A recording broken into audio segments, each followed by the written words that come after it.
റാഷിദ്, താങ്കൾ യോജിക്കുന്നുണ്ടോ ആനന്ദ് കൊച്ചുകുടിയുടെ ഈ അഭിപ്രായത്തോട്?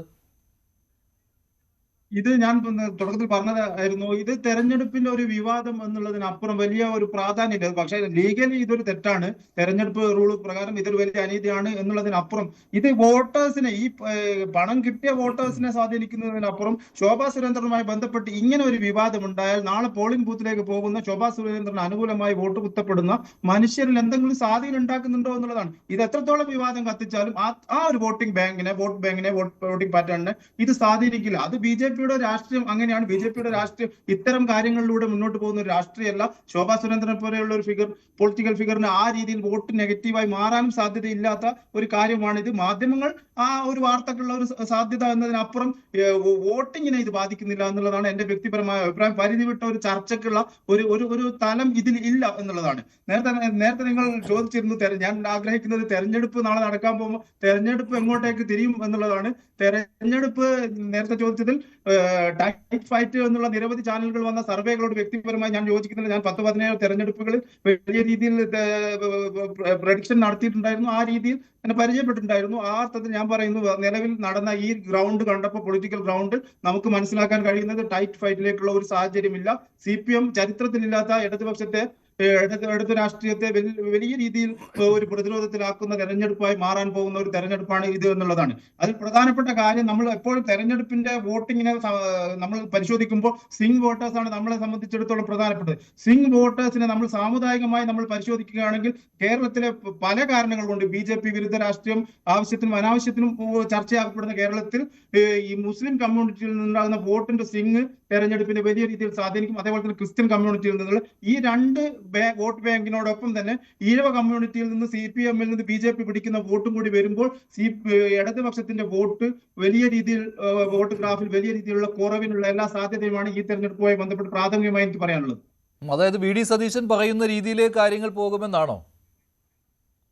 VD സതീശൻ പറയുന്ന രീതിയിലേക്ക് നമ്പറുകൾ ഞാൻ ഇന്ന് പറയുന്നില്ല. ആ രീതിയിൽ VD സതീശൻ 100 എന്നുള്ളതാണ് പറഞ്ഞത്. എന്നെ സംബന്ധിച്ചിടത്തോളം പ്രഡിക്ഷൻ നടത്തുന്നത് തെരഞ്ഞെടുപ്പിന്റെ പോളിംഗ് പെർസെന്റേജ് ഉൾപ്പെടെയുള്ള കാര്യങ്ങൾ പരിശോധിച്ചതിന് ശേഷമാണ് ഞാൻ പലപ്പോഴും തെരഞ്ഞെടുപ്പുകളെ ആ തരത്തിൽ വിലയിരുത്തിയിട്ടുള്ളത്. എന്നിരുന്നാലും ഒരു സ്വീപ്പിലേക്കുള്ള എല്ലാ സാധ്യതയും ഉണ്ട്.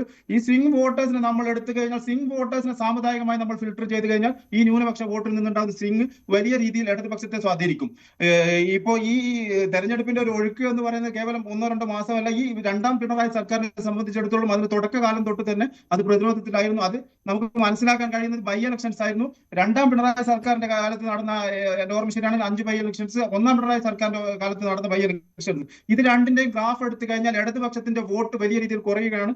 ഈ അഞ്ച് അസംബ്ലി സീറ്റിന്റെ കാര്യങ്ങൾ എടുത്ത് നോക്കുമ്പോൾ നമ്മൾ കാണുന്നത്. മാത്രമല്ല, ഒന്നാം പിണറായി സർക്കാരിന്റെ കാലത്ത് കോന്നി ഉൾപ്പെടെ, വട്ടിയൂർക്കാവ് ഉൾപ്പെടെ കോൺഗ്രസിന്റെ സിറ്റിംഗ് സീറ്റുകൾ പിടിച്ചെടുത്ത് മുന്നോട്ട് വന്ന ഒരു രാഷ്ട്രീയമായിരുന്നു. എന്നാൽ ഇന്ന് ആ രീതിയിലല്ല. പല സീറ്റുകളിലും പുറകോട്ട് പോവുകയാണ്. ബൈ ഇലക്ഷൻസിൽ പോലും ജനം ആ രീതിയിലാണ് വോട്ട് രേഖപ്പെടുത്തിയിട്ടുള്ളത്. അതുകൊണ്ട് തന്നെ പ്രത്യാശാപരമായ ഒന്നും തന്നെ ഇടതുപക്ഷത്തെ സംബന്ധിച്ച് വരാനുണ്ട് എന്ന് ഞാൻ കാണുന്നില്ല. ശരി, ശ്രീ മോഹൻ ബഗീർ, CP റാഷിദ് അത് വസ്തുനിഷ്ഠമായി അദ്ദേഹം വിലയിരുത്താറുള്ളതാണ്. നാളെയോടുകൂടി അദ്ദേഹത്തിൻ്റെ ഒരു പൂർണ്ണമായ വിലയിരുത്തൽ, എത്ര സീറ്റുകളുടെ എണ്ണം എന്നതിലേക്ക് കൂടി പോകാവുന്നതാണ്. കാരണം ഈ പോളിംഗ് ശതമാനം വന്നതിന് ശേഷം താങ്കൾ അതിനോട് യോജിക്കുന്നുണ്ടോ, അദ്ദേഹം ഇപ്പോൾ പറഞ്ഞ നിരീക്ഷണങ്ങളോട്? തീർച്ചയായും ഞാൻ CP റാഷിദ് പ്രവചന വരമുള്ള ഒരാളാണ്. തീർച്ചയായും ശാസ്ത്രീയമായി കാര്യങ്ങൾ പഠിച്ച് അവതരിപ്പിക്കുന്ന എൻ്റെ ഒരു നല്ല ചങ്ങാതി കൂടിയാണ് ശ്രീ CP റാഷിദ്. അപ്പോൾ അദ്ദേഹത്തിൻ്റെ നിഗമനങ്ങളിലേക്ക് ഞാൻ വരും. അതിന് മുമ്പ് ഒരു സെക്കൻഡ് ഉണ്ട്. കാരണം സാധാരണഗതിയിൽ ഈ ഡിബേറ്റുകളിലൊക്കെ ഞാൻ പരമാവധി മാന്യത പുലർത്താറുണ്ട്. എന്നെക്കുറിച്ച് വരുന്ന പരാമർശങ്ങൾക്ക് ഞാൻ പരിഗണന കൊടുക്കാതെ വിടുകയാണ് ചെയ്യുന്നത്. പക്ഷേ ഇന്നങ്ങനെയല്ല. യൂട്യൂബ് ചാനലുകൾ കണ്ട് വന്ന് അഭിപ്രായം പറയുന്ന ഒരാളാണ് ഡോക്ടർ മോഹൻ വർഗീസ് എന്ന് പറഞ്ഞാൽ മറുപടി പറയാതിരിക്കാനൊന്നും ആവില്ല. ശ്രീ ആനന്ദ് കൊച്ചുകുടി കൃത്യമായി മറുപടി പറഞ്ഞിരിക്കും. അതായത് ഒരു പാനലിസ്റ്റ്, ഒരു സഹ പാനലിസ്റ്റ്, പ്രത്യേകിച്ച് ഒരു രാഷ്ട്രീയ കക്ഷിയുടെയും പ്രതിനിധി അല്ലാതെ യൂട്യൂബ് ചാനലുകളിൽ താങ്കൾ നടത്തുന്ന വിശകലനങ്ങൾ എന്നാണ് ഞാൻ ഉദ്ദേശിച്ചത്. യൂട്യൂബ് ചാനൽ ഞാൻ വിശകലനം നടത്തിയെന്നിരിക്കും, പലരും വിശകലനം നടത്തിയെന്നിരിക്കും. ഇത് ഇവിടെ പറയാനുള്ള വിഷയമല്ല. താങ്കൾ മാന്യമായ പത്രപ്രവർത്തനം നടത്തുന്ന ഒരാളാണ്. അങ്ങനെ ഒരാൾ ഒരു നിഷ്പക്ഷമായ നിരീക്ഷണം നടത്തുന്ന ഒരു വ്യക്തിയോടാണ് ഈ പറയുന്നത്. താങ്കൾ നടത്തുന്ന യൂട്യൂബ് ചാനലിൽ ചിലപ്പോൾ നടത്തിയെന്നിരിക്കും, വേറെ പലയിടത്തും നടത്തിയെന്നിരിക്കും. അത് വെച്ചതിന് ശേഷം എൻ്റെ അഭിപ്രായമാണ്, പൂർണ്ണ ആർജവത്തോടു കൂടിയാണ് പറയുന്നത്. ഒരു രാഷ്ട്രീയ കക്ഷിക്കും മനസാക്ഷി അടിയറ വെച്ച ആളല്ല ഞാനെന്ന് ഓർക്കണം. അങ്ങനെ ഒരാളെക്കുറിച്ച് സംസാരിച്ചു കഴിഞ്ഞാൽ തിരിച്ചു പറയുമ്പോൾ അത് കേൾക്കാനും കൂടെ കഴിയണം. അല്ലാതെ ഏകപക്ഷീയമാണെങ്കിൽ പറഞ്ഞിട്ട് അങ്ങ് പോയാൽ പോരല്ലോ ശ്രീ ആനന്ദ് കൊച്ചുകുടി. അതുകൊണ്ടാണ് പറയുന്നത്. അല്ല, മാന്യത എന്ന് പറയുന്നത് ഒരു ദൗർബല്യമാണെന്ന് കാണരുത് ശ്രീ ആനന്ദ് കൊച്ചുകൂടി. അതുകൊണ്ടാണ് ഇനി വിഷയത്തിലേക്ക് വരാം. ഈ വിഷയത്തിലേക്ക് വന്നു കഴിയുമ്പോൾ ശ്രീ റാഷിദ് പറയുന്ന ഒരു കാര്യം വലിയ ഗൗരവത്തിൽ എടുക്കേണ്ട ഒരു കാര്യമാണ്. അതായത് ഒരു റിപ്പിളിൽ നിന്നാണ് ഒരു വേവ് ഉണ്ടാകുന്നത്. ഒരു വേവാണ് അവസാനം സുനാമിയായി വരുന്നത്. ഈ സുനാമിയുടെ അടിസ്ഥാനം എന്ന് പറയുന്നത് കടലിൻ്റെ അടിത്തട്ടിൽ ഉണ്ടാകുന്ന ചില ചലനങ്ങളാണ്. ഒന്നുകിൽ ടെക്ടോണിക് പ്ലേറ്റ് മൂവ്മെൻ്റ് ആണ്, അല്ലെങ്കിൽ അഗ്നിപർവ്വത സ്ഫോടനമാണ്. ഏതെങ്കിലും ഒരു കാരണമുണ്ടാകാം. അങ്ങനെ മറഞ്ഞിരിക്കുന്ന, കടലിനടിയിൽ മറഞ്ഞിരിക്കുന്ന അഗ്നിപർവ്വത സ്ഫോടനങ്ങൾ പലതും നടക്കുന്നുണ്ട്. ചെറുതായി അതൊരു വെയ്വായും സുനാമിയായും കരയിലേക്ക് പ്രവേശിക്കുമ്പോൾ മാത്രമാണ് നമ്മൾ അറിയുന്നത്. അങ്ങനെ ഒരു സുനാമിയുടെ ലക്ഷണങ്ങൾ മലബാർ മേഖലയിൽ കാണുന്നുണ്ട്.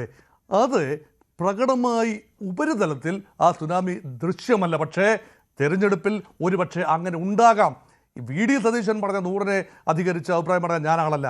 പക്ഷേ മധ്യ കേരളത്തിൽ ഇല്ല എന്നാണ് താങ്കൾ പറയുന്നത്. മധ്യ കേരളത്തിൽ ചെറിയ ചലനം, ഈ ഇസ്ലാമോഫോബിയ പറഞ്ഞുകൊണ്ട് കുറേ കാലം ക്രൈസ്തവ ന്യൂനപക്ഷങ്ങളെ ഒരുപക്ഷെ ഈ സംശയത്തിന് മുന നൽകി മാറ്റി നിർത്തിയിരുന്നു.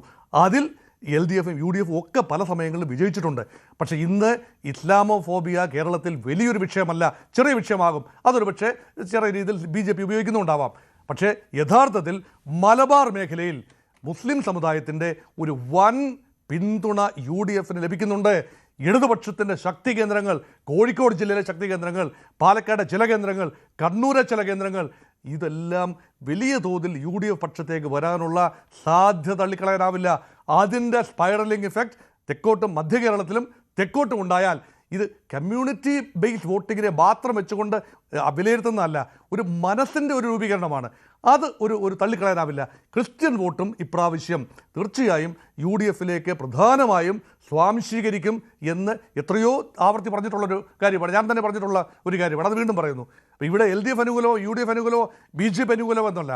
ഈ കാണുന്ന ചിത്രം തെരഞ്ഞെടുപ്പ് രംഗത്ത് പ്രചരണത്തിനിടയിലും വിഷയങ്ങൾ എടുക്കുന്ന രംഗത്തും ഒക്കെ കാണുന്ന ചിത്രങ്ങൾ വെച്ച് നോക്കുമ്പോൾ വടക്കൻ കേരളത്തിൽ UDF-ന് അനുകൂലമായ ഒരു തരംഗമുണ്ട്. മധ്യ കേരളത്തിൽ ഒരു ചെറിയ UDF മുൻതൂക്കം കൊണ്ട്, പ്രത്യേകിച്ച് പത്തനംതിട്ട, കോട്ടയം, ഇടുക്കി ജില്ലകളിൽ ചെറിയ തോതിൽ വോട്ടുകൾ UDF-ന് അനുകൂലമായി തിരിയുന്നു.